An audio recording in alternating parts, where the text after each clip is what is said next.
Hello Agap Hub family, ahantu hose uri nkurikira unkunda ukurikira umugezaho bya buri munsi, ndagushuje cyane aho uri hose, ndagukunda.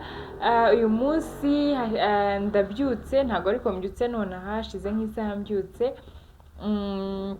Ndashaka ngo tuganire, ndashaka kuganira namwe.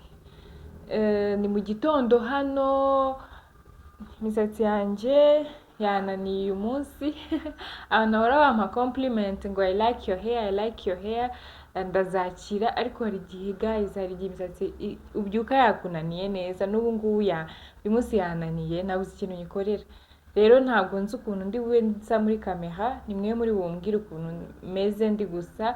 Na makeup nagerageje gukora eyebrows na lipstick na foundation gake, ariko sinzi ukuntu ndi buse muri kamera, ndaza kwireba nyuma mu kweditinga. Rero uyu munsi nabyutse ntashaka, numva ntashaka kugira ikintu kirekire mvuga, ariko byabaye ngombwa ko mvuga. Murabizi abantu bahora kuri kamera hari ukuntu bayikunda, hari ukuntu ubyuka ukumva nubwo wenda nta kintu wumva ushaka kubwira abantu, ariko ukumva yuko byanze bikunze ugomba kugira ikintu uvuga. Rero today is Monday, today is a good day. Nkunda Monday iri, abantu benshi banga Monday, nanjye I used to hate Monday, ariko ubu ngubu Monday ni umunsi wanjye nkunda cyane. Nyikorera abantu, nabyukaga mu gitondo nkajya ku kazi, urumva ntagomba gukererwa, ntagomba nyine Monday ari Monday. Kandi wagize wenda hari igihe wabaga wagize long weekend, cyangwa ku cyumweru waryamye utinze mu gitondo, Monday akaba ari umunsi nanga. Ariko ubu ngubu I thank God ko Monday ntabwo mafite pressure y'umuntu uwo ari we wese. Monday ni umunsi nk'iyindi minsi, rero ngenda ayikunda. Impamvu nyikunda nuko urumva ku cyumweru ngiye kuryama schedulinga ikindi cyumweru uku nyine amagahunda nzakora. Rero Monday niwo munsi nkunda gushyira ngiye amagahunda numva nshaka. Kenshi n'ama video shooting nyakora Monday, nyine ibintu byinshi bikora Monday byanjye, nkabisetinga amasaha nshaka, mbikora saa 4 za mu gitondo. Nyine ntago nkigira ya pressure ya Monday. Yenda ntago nzi ko bizakomeza gutya, ariko kugeza ubu ngubu kuri I'm grateful ko Monday itakiri umunsi wa stress. Namwe mwese ndabashuhuje bafite stress ya Monday, rwose mwihangane, nta kundi bibaho. Rero hari ikintu nshaka kubabwira. Hari abantu bahora bambwira ngo kubera iki ntagishyiraho nimero zanjye kuri description ya videos zanjye, bambwira ngo kutagishyiraho nimero ya telefone, kutagishyiraho iki. Nayishyiragaho mbere, ariko muri iyi minsi impamvu ntakishyiraho nuko hari abantu, mana yanjye, hari abantu batesha umutwe, ugasanga abantu barampamagaraga ngo alo, nkamubwira alo, ngo ninde tuvugana, nkamubwira ni Agape. Wowe urinde?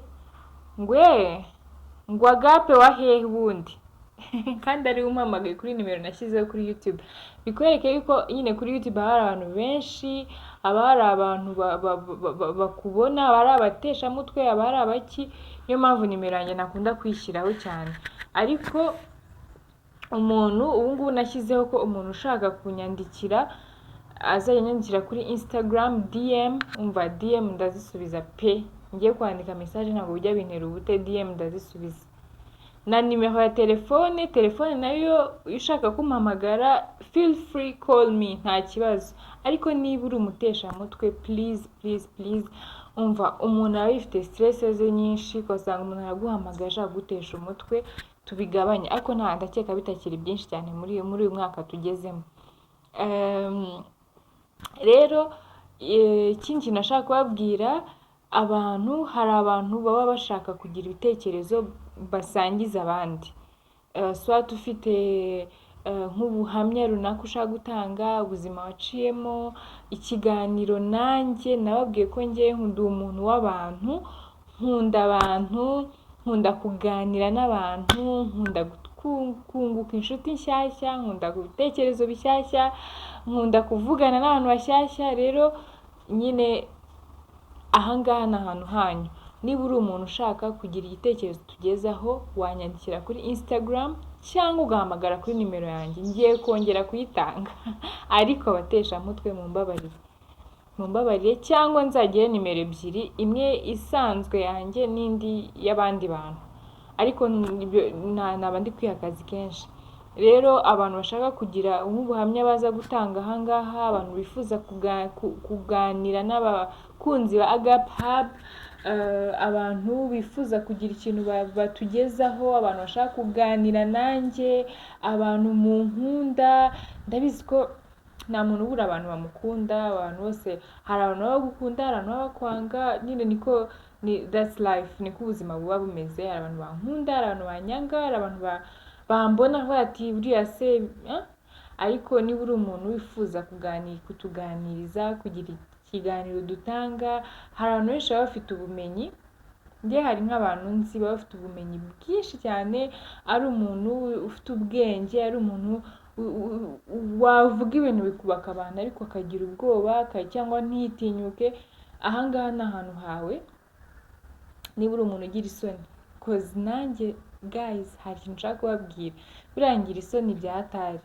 Ngira isoni nubwo ndi kwiga kuva 2022 yatangira, 2022 yatangira, nihaye ko ngiye kugabanya isoni, narabibabwiye muri video ya mbere, kwitinyuka, kugira gutyo, ariko nanjye ngira isoni. Rero niba uri umuntu ugira isoni ariko wifuza kuzajya ugira icyo uganiriza abantu, wansanga nkaguha imwe mu tips ngenda nkoresha kugira ngo isoni zigabanuke, kandi zaragabanutse, zaragabanutse cyane.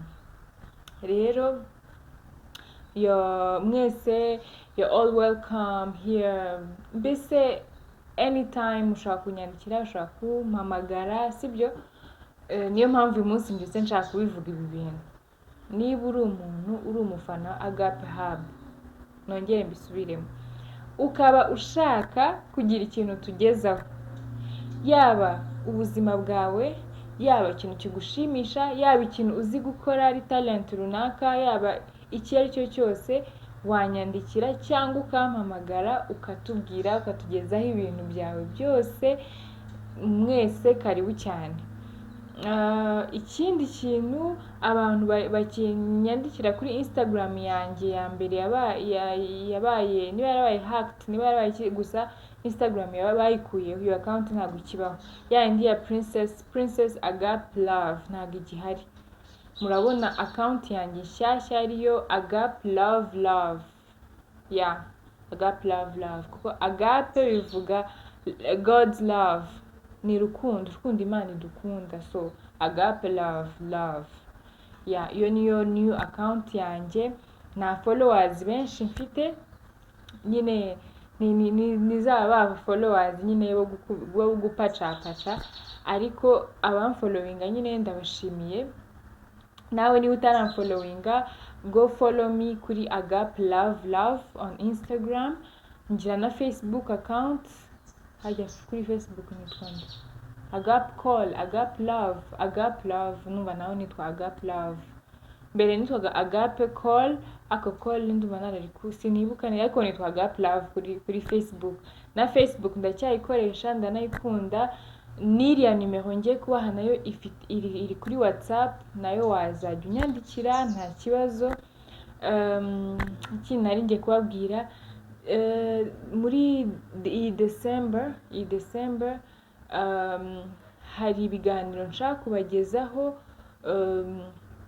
byiza cyane bizabafasha. Iyi December hari ibintu ndi gutekereza kuzabagezaho, nubwo bwose ntarabibonera ubushobozi, ariko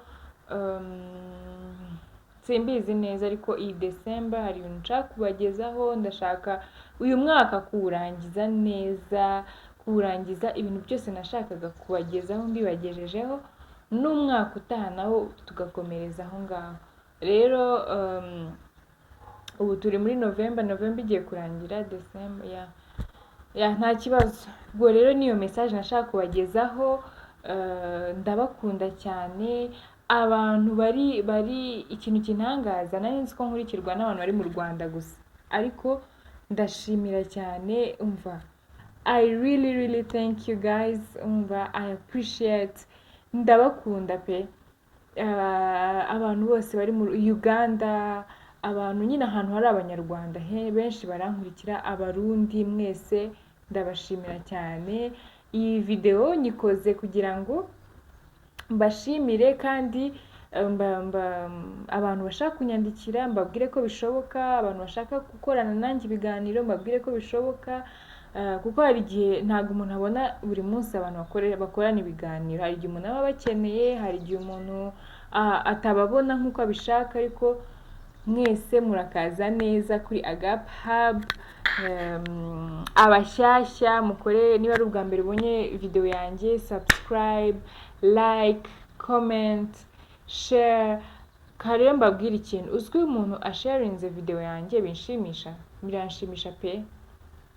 Iyo ngeze gutya nkabona umuntu yasharinze ibintu na video nasohoye, umva ndishima cyane. Binyereka yuko iyo video izagera kure, binyereka ko nshyigikiwe, binyereka ko akuzi gukora video ukabura umuntu yisharinga, uhita uvuga cyangwa maybe ntago wayikunze. Ako life goes on. Subscribe, like, comment, share. Mwese ndabakunda. Bye.